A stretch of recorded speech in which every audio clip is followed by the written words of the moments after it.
Our primary mission is to support launch operations here at Vandenberg. We help with forecasting the transport of fuels and equipment into building the rocket.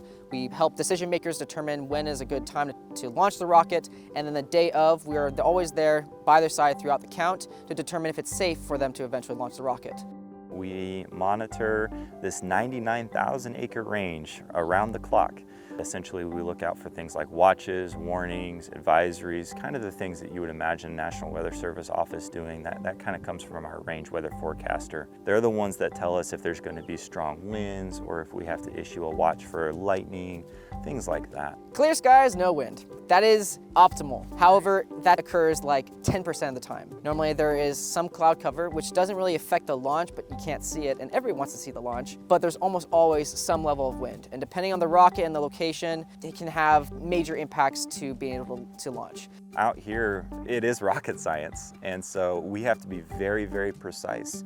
Some of these rockets are sensitive to the nearest mile per hour, to the nearest degree of temperature, the nearest wind directions. Small changes in wind direction and wind speed have a huge impact on the spacelift mission here, so we have to be very good at what we do. We are fortunate to have one of the most robust instrument networks on any military installation. We've got 26 different wind towers with over 200 different instruments altogether.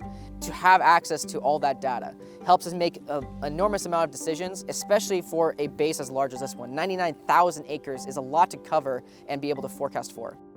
So this is the upper air observatory where we fill our balloons with helium, attach our radiosondes to them, and release them. Balloons are really important, specifically for range safety. Their models determine where the debris will fall if a mishap occurs, or what will happen to the shock wave from that blast. This is a Lockheed Martin LMS-6 radiosonde, and basically measures the temperature, wind speed, pressure, and humidity up in the upper air. These will typically go between 100 and 120,000 feet. Typically when it gets up there, the balloons tend to expand to about the size of like a Greyhound bus or so. So they actually get quite large.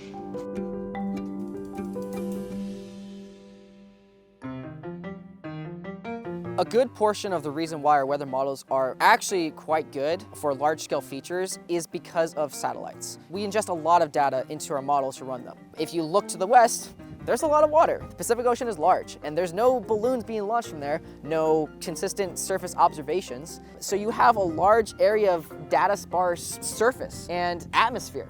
So the way that we get around it as a career field is we ingest satellite data into our models to fill in the gaps. It's not perfect, but the more satellites we get and the better satellites we get, the better we can expect our models to perform because there's gonna be more data to actually compute with. I believe that the weather should always be respected but never feared. Much in the same way that you would think about wild animals. Wild animals are so cool to look at, but you don't want to get tangled up with one, especially if you're not a professional and you don't know what you're doing.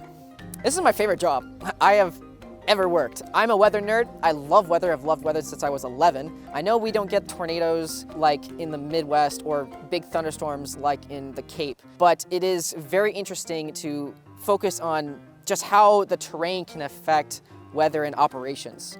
For me to be able to contribute to the mission of providing weather and climate and all those things to not just the military, but the world at large, that's very humbling. In any way that I can help contribute to the advancement of meteorology and climatology as a science, I would happily do so. And that's the military gave me the ability to do forecasting.